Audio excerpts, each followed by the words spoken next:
So, our series, Lindsay, what should I do with my hands? I really like standing like this. I'm sorry if it intimidates you. It's a good look. Our series at the moment is Shatterproof, about Daniel being shatterproof through tough times. He's faithful to God and God is faithful to him. So let's just have a quick summary of what Daniel's been about so far. So in Daniel chapter 1, we learned about Daniel and his friends eating healthfully and the king being in favor with the king and them being 10 times smarter and better than everybody else. Then in Daniel chapter 2, King Nebuchadnezzar has the dream and he wants to kill all of the wise men, but because they can't tell him what it was and the interpretation. But Daniel saves the day, and God, of course, saves the day, and he gives the interpretation. Nebuchadnezzar sees the power of God. Daniel chapter 3, Nebuchadnezzar decides he wants to go against what God says. He creates the golden statue and wants everyone to bow down to it. Daniel's friends say no. They get put in the furnace, and God rescues them from Nebuchadnezzar. I'm just going to say Neb from now on, because in my notes I wrote Neb, and Nebuchadnezzar is too difficult to say. So Neb tries to kill them, and God saves them. Daniel chapter 4 is what we did last week, what Chili spoke about. Neb, not listening to what God has shown him. He's seen all these signs, but he still thinks it's his own doing. Just having humility. And also, so now what we see in Daniel is, chapter 1 is in Hebrew, the language of the Jews, and from chapter 8 it's also in Hebrew onwards, so it's also for the Jews. But chapter 2 to chapter 7 is in Aramaic, so it's a language that everyone can speak. It's not just for God's people, it's for everybody to understand. So chapter 2 to chapter 7 we sort of separated from the rest of the book. Not separated, it's all one theme and it's continuous. But chapter 2 to 7 is its own thing, and there's this, it's got a nice theological name, but basically 2 and 7 match up, 3 and 6 match up, and 4 and 5 match up. So it makes like a pyramid. And 4 and 5, concentric parallelism is the nice term if anyone wants to Google that for fun. But 7 and 2, so there's like it's a pyramid. The story 2 and 7 are the base, and that's the matching up of God telling the future. God is in control. In chapter 2, he talks about the statue, the dream that Nebuchadnezzar has had. And in chapter 7, it's Daniel with his dream about the 4 beasts, and also representing the 4 nations. And if you're thinking, yeah, well, they match up, it's just a coincidence, Daniel didn't intend it like that. If you turn in your Bibles to Daniel chapter 7, chronologically, Daniel chapter 7 comes actually before Daniel chapter 5, because Daniel chapter 5 is about Belshazzar's kingdom ending and the Medes and Persians taking over. And in Daniel chapter 7 he says, and I start in the first year of King Belshazzar. So it shows that Daniel has done this on purpose to make like this concentric parallelism. So Daniel chapter 3 and Daniel chapter 6 is God's saving power. So in Daniel chapter 3, it's Daniel's 3 friends in the fiery furnace, and Daniel chapter 6 is Daniel in the lion's den. So God saving us. And Daniel chapter 4 and 5 are like the peak. And in chapter 4, where Neb is saved from, God has been working with him throughout the beginning chapters of Daniel. And chapter 5, Belshazzar, who rejects God and rejects God coming for a relationship with him. And many people think Daniel chapter 1 to 4 is all about Daniel. It's Daniel not eating unclean foods. It's Daniel's friends being saved. It's Daniel interpreting the dream, through God through Daniel. But actually, Daniel chapter 1 to 4 is like a love story. God trying to get Nebuchadnezzar to be his. In Daniel chapter 1 we see that God is all powerful. God has given everything. Daniel chapter 1 verse 2, 1 verse 9 and 1 verse 17. Does anyone have a bit of weight?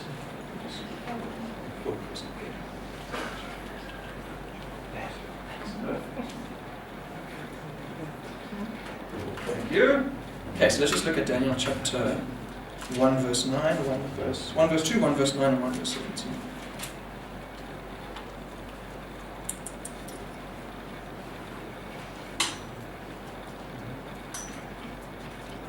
I've got these don't know what the word is called when you remember, it's got a nice word. I can't remember. When you remember things through like sounds and stuff. So I always remember in my books of the Bible, it goes I&J, like the fish, and then LED, annotations, Ezekiel, Daniel. That's sort of, it's just a nice, if you're trying to remember the books of the Bible, that's the way to do it. Daniel chapter 1. Daniel chapter 1 verse 2, and the Lord delivered Jehoiakim, king of Judah, into his hand. So it's just saying the Lord is all powerful. The Lord delivered Jehoiakim, his own king, into Nebuchadnezzar's hand. Then Daniel chapter 1 verses 8. Verse 9. Now God has caused the official to show favor and sympathy to Daniel. So it's God working in these people's lives. Daniel chapter 1 verse 17. To these 4 young men God gave knowledge and understanding of all kinds of literature and learning. And Daniel could understand visions and dreams of all kinds. So chapter 1 is just the base. It's showing God is all powerful. God can do anything. He gives kingdoms. He gives knowledge. He impresses people's hearts. He's all powerful. Then in chapter 2, we see Nebuchadnezzar has this dream and he's very troubled by it. And God sends his servant Daniel into Nebuchadnezzar's life, well, in this time, to interpret the dream and to see the future. So as Nebuchadnezzar, picture yourself in Nebuchadnezzar's shoes, he's seen these 4 amazing young men. He sees, well, these guys are way more intelligent and better than everybody else. I wonder why. Then he has this dream, and Daniel, one of the 4 of these guys again, interprets it for him, and he says, your God is the real God. But then he falls again. He says, no, I want to do my own thing. I want to make my own golden statue in direct opposition to God. He's saying, I will not just have the head of gold and then the chest of silver and bronze and iron and clay. Everything will be gold. God is saying Nebuchadnezzar is saying to God, my kingdom will last forever. It will not, your kingdom. Also at the end of that dream, the rock comes to the foot of the boat and destroys everything, which is Jesus' kingdom coming. But Nebuchadnezzar is saying, your kingdom will wait. My kingdom will be here forever. So he's really directly opposed against God. But God still works with him. He shows him, he delivers his Daniel's 3 friends to prove to Nebuchadnezzar, I am all-powerful, I am all-knowing. Then in chapter 4 is when Nebuchadnezzar finally comes around. God has worked with him and Nebuchadnezzar has, I just lost my train of thought. Nebuchadnezzar is as an ox for 7 years, and then he admits, God, you are all-powerful. And let's just read that. Daniel chapter 4, the end here. Verse 34. At the end of that time, I, Nebuchadnezzar, raised my eyes towards heaven, and my sanity was restored. Then I praised the Most High. I honored and glorified him who lives forever. His dominion is an eternal dominion. His kingdom endures from generation to generation. All the peoples of the earth are regarded as nothing. He does as he pleases with the powers of heaven and the peoples of the earth. No one can hold back his hand or say to him, what have you done? At that time that my sanity was restored and my honor and splendor returned to me for the glory of my kingdom. Now I, Nebuchadnezzar, praise and exalt and glorify the King of heaven, because everything he does is right, and all his ways are just.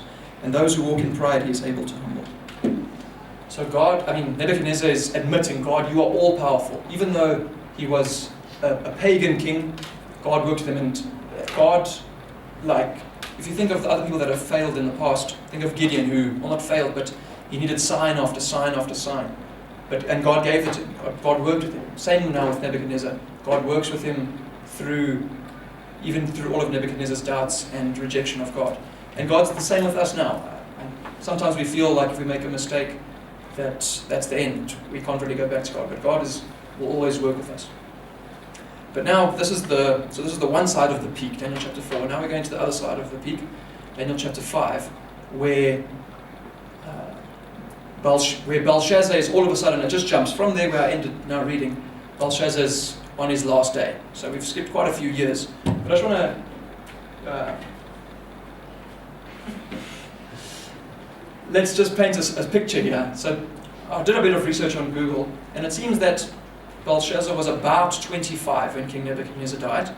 So he would have known King Nebuchadnezzar. And so, this is his grandson, Belshazzar. So I'm just imagining Neb there, he's thinking he wants his kingdom to be gold forever, and he knows his son is well trained, he's got army strength and tactical knowledge, but he's not sure about his grandson, he's still a baby. So King Neb is like, I'm going to make this baby, I'm going to make sure I can be the best grandfather I possibly can. So he looks after King Belshazzar when his parents are on a date, and he helps him with his maths homework, and he watches his chariot races and his rugby games, if that was a thing then, and he just makes sure that he's going to be the best king after Nebuchadnezzar's son that there possibly could be, to make sure that this golden statue is fulfilled. But then God is working with Nebuchadnezzar, and as Nebuchadnezzar is changing, he's influencing his son and his grandson, and he's telling them, listen, God is the true God. He is the one that's all-powerful. He is all-knowing. But we come to Daniel chapter 5, and Belshazzar is the opposite of Nebuchadnezzar. He is how Nebuchadnezzar was before God has changed him. He completely rejects God. Sorry, I shouldn't have closed my Bible.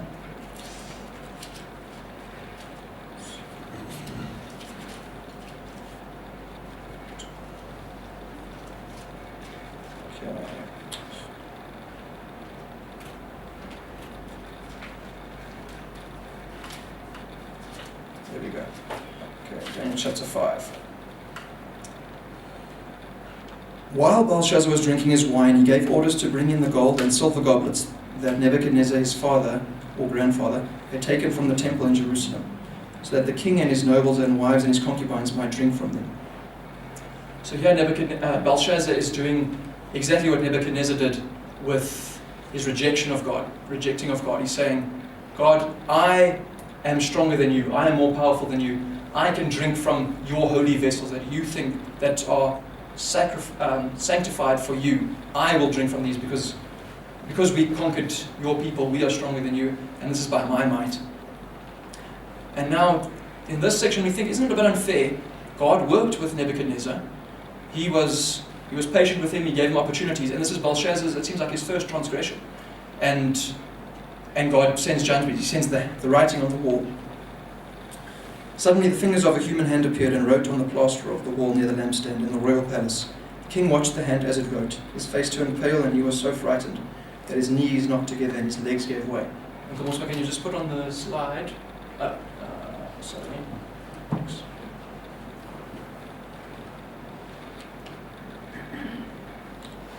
I think it's called content.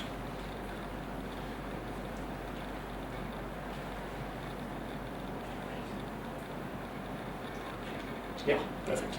So this is obviously not in Hebrew, this would be the English equivalent.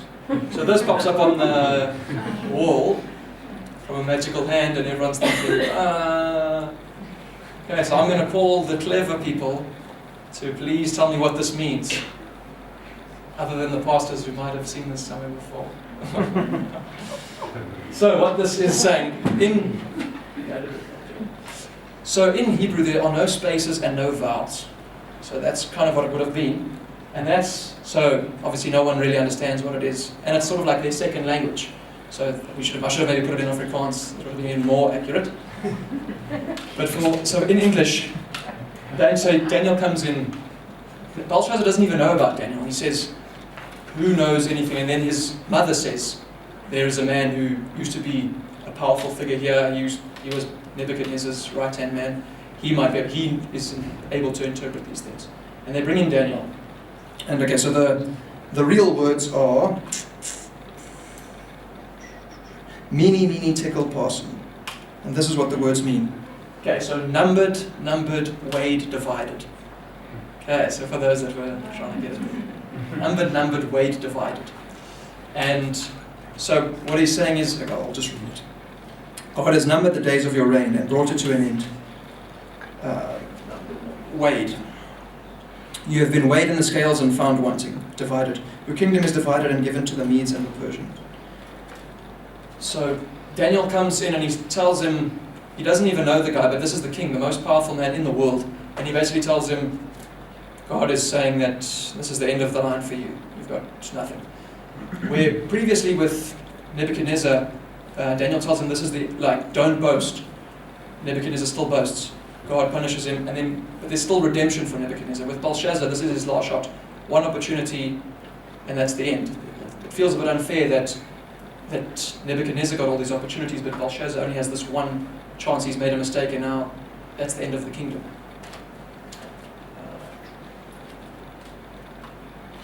Also, Belshazzar has rejected God completely, and God is now lifting his hand and saying, okay, if you will reject me, I will leave you alone, and the people invade. One last illustration. Jordan, can you please come up?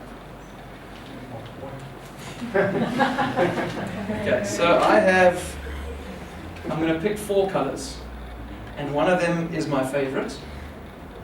But you're going to get 3 guesses to pick which one is my favorite color. So the 4 options are green, red, blue, yellow.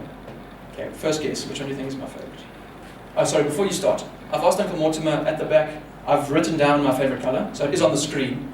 So if you get it wrong, I'll call somebody else up, and then once the right answer comes up, they'll put it on.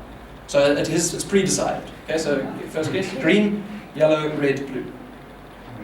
Green, no. Okay, first guess, second guess. No, not red. No, not blue. Okay, thank you.